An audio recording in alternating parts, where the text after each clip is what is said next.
Welcome everybody to the first video of the prototype. So what is the prototype? The prototype is us.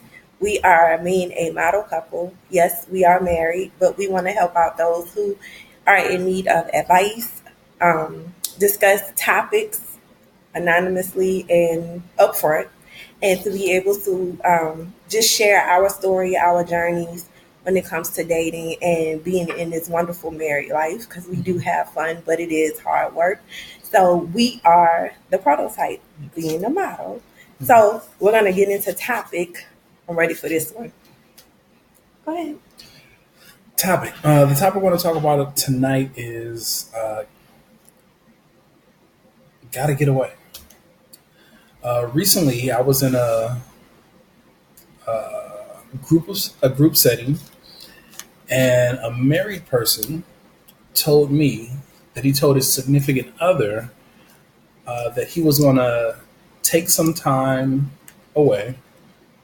He was going to go away for a couple of days to get away from the family, the kids, and just to be by himself. He also said that he was not going to say where he was going, and that his wife would not be able to communicate with him for 2 days minimum. Yeah. Yeah. Are there children Yeah. involved? Yeah. Children. Has 2 kids. The wife is a stay-at-home mother. He works full-time to support the family, and he needs to get away. So, Yeah. scenario: married, Hmm. 2 children. 2 children. Husband tells the wife, "I'm gone 2 days. for 2 days. I'm not telling you where I'm going. I'm not going to tell you I'm going. Don't call me. Don't text me. Don't email me. Don't do any of that. No smoke signals. No carrier pigeons. No nothing. He don't want you to. Don't leave a message No at the desk. telegram. No nothing. You can't even leave a message at the desk because he's not even going to tell you where he's going. You don't know who, what, when, where, why. If he left the state, you don't know where he's at. Out the country. Out the country. Vegas. You know what they say about Vegas?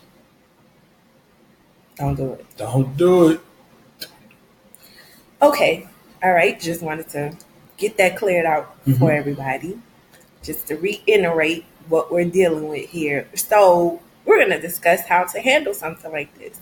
Bear with me because I have a lot in my head right now. Okay, for something like this to happen, I'm concerned as to why a spouse would want to go away, tell their spouse and their children not to contact them for 2 whole days, and that's it. That wouldn't work in my household. That's No. that's not something that will work. But I am curious as to know what makes you get to that point where you're like, I'm out. Well, I would say there are a lot of different scenarios. The first one I would say is just really not communicating. You need to have an open dialogue. You need to create a plan, and you need to be able to execute that plan. So I was jumping around. I said, if so, the first thing that came to my mind, I said TCS, talk, create. I said S Stick. and stick to it. Talk, create, and stick to it. TCS. So talk about a plan, create a plan, stick to the plan. If you're not communicating what your needs are, then there's a problem. First of all, one of the key things he did say to me was he needed a mental health break. One thing I really think that a lot of people don't take as serious as it needs to be taken is mental health. Correct. Mental health is something that's serious. So, for that reason alone, I would say yes, you may need some time to get away because I don't want you to get to a point where there's a breaking point where you break down, where you can't function, where you just snap. That's not healthy. No one should have to take on so much burden by themselves. Right. So mental health is very important.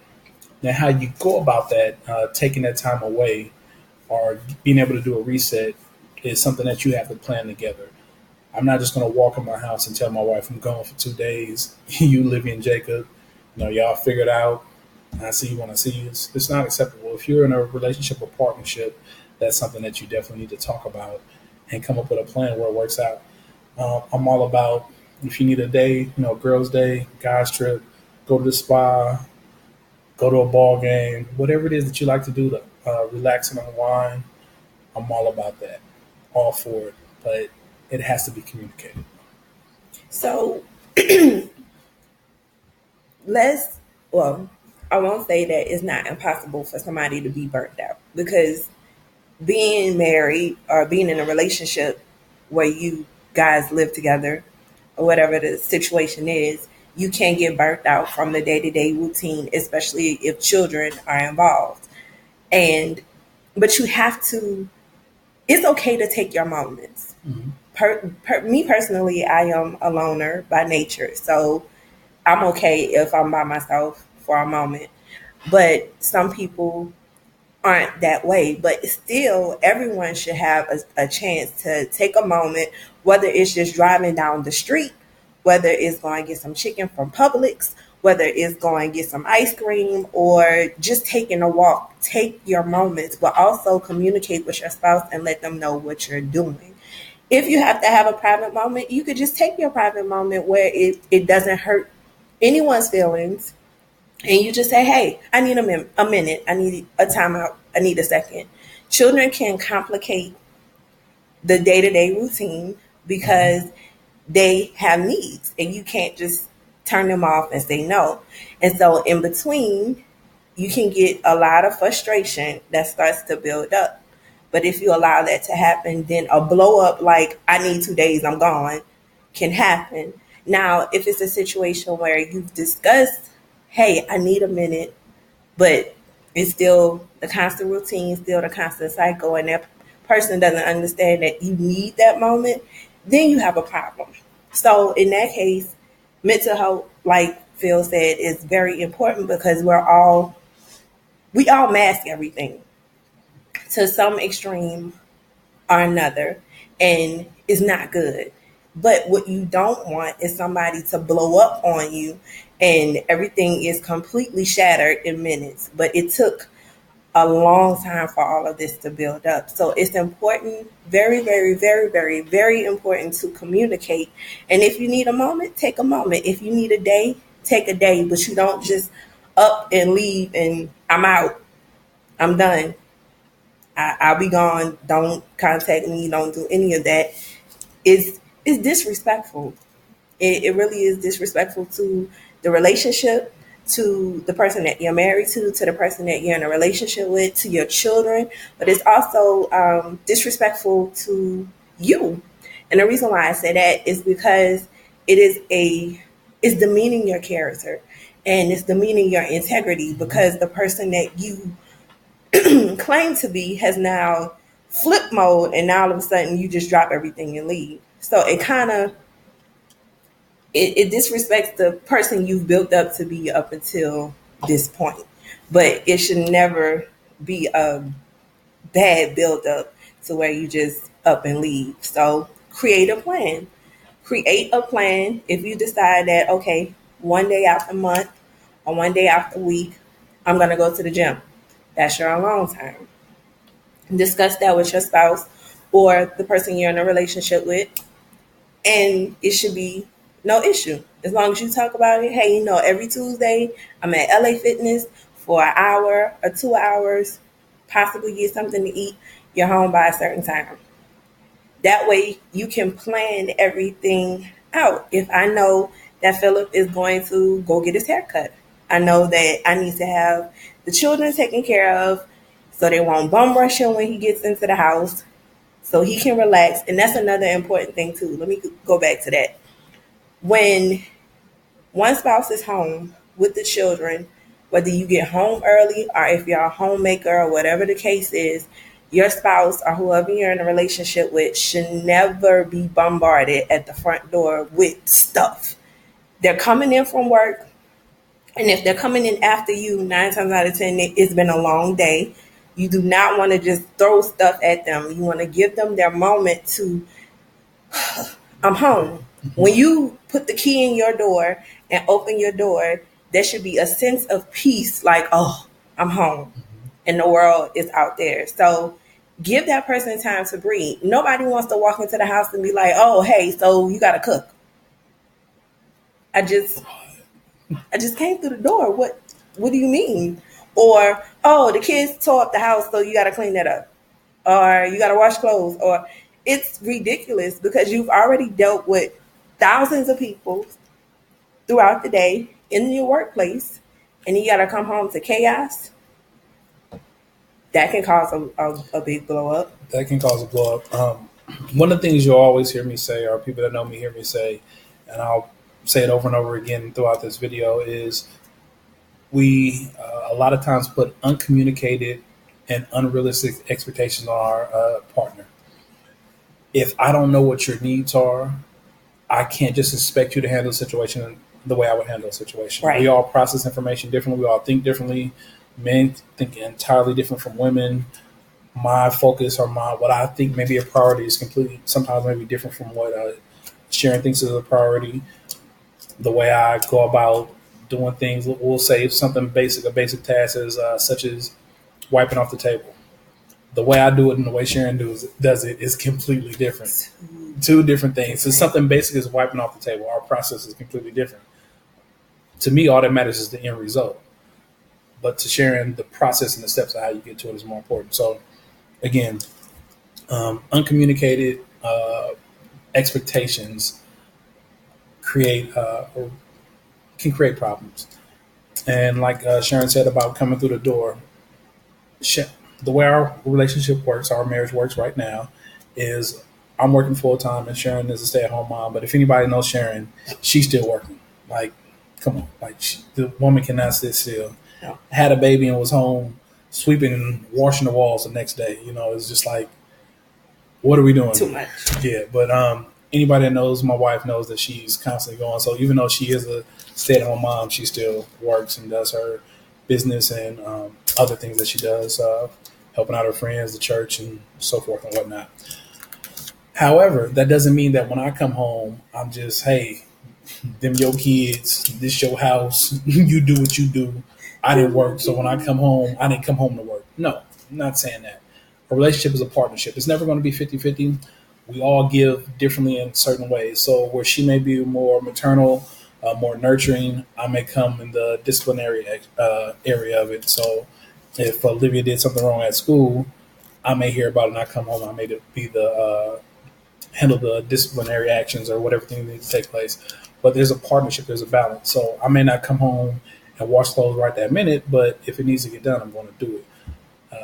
When I come home, I know that she's been with the kids, whether I'm tired or not. If I'm not passed out and about to go to sleep, I'll try my best to take the kids and do something with the kids so that they don't feel that I'm left out, and to give her a break as well, because one, she's been with the kids all day. So regardless if I work or not, there's still a balance in our relationship. It's always going to be 50-50. So that goes back to the communicating what you need, talk about it, set expectations, set goals, create a plan, whatever that plan is, and then execute it, regardless of what happens, because life will happen. Things will happen, especially when kids, things will happen. It's always something. Something's going to happen. But when you create that plan, execute it. So regardless of what happens, stick to it.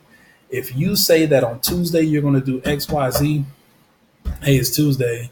I may not feel like it. I'm tired. Right. I got a million excuses or a million reasons why I shouldn't do it or I can't do it. Still do it. Stick to it.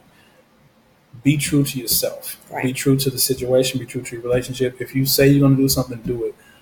Nowadays, all we have is our word. Right. And when you don't have that, you don't have anything else at all. So for me, when it comes to execution, my thought process, of course, everybody's thought process is different, but I think about what I want if I was coming home from a hard day's work, whether it was a hard day or not, what I would like to see when I come home. So I'm OCD when it comes to cleaning, keeping a clean house, watch my mouth. So I know that I want to see a clean house when I come home. It is it would drive me crazy if I came home and everything was in chaos, clothes was everywhere, food all over the place, dishes all in the sink. That would drive me crazy. You are supposed to create your home as a place of rest and a place of peace.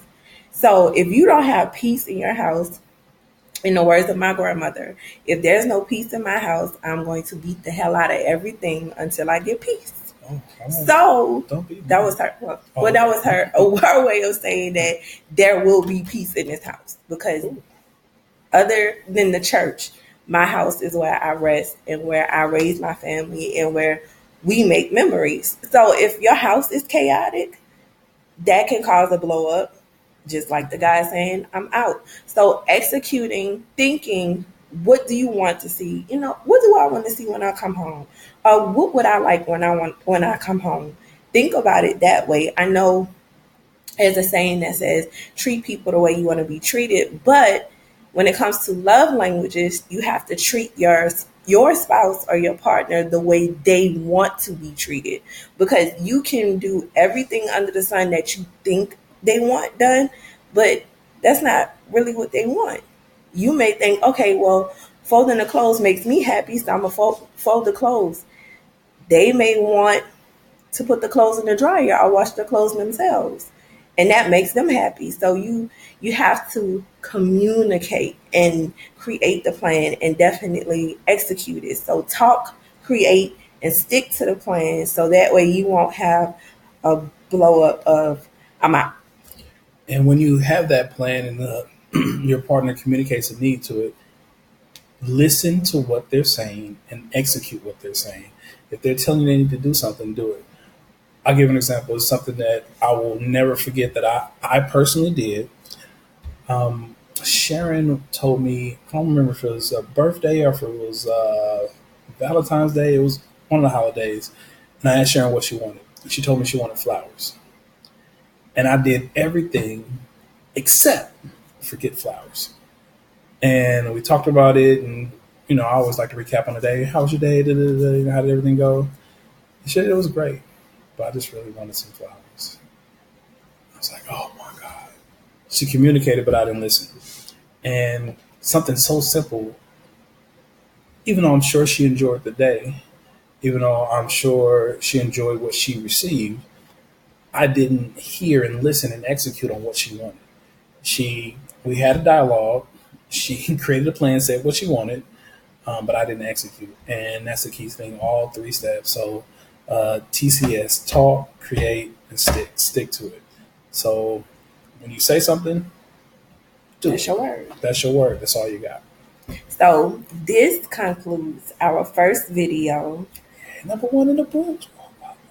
More videos are coming. We're going to try to do a video every other week.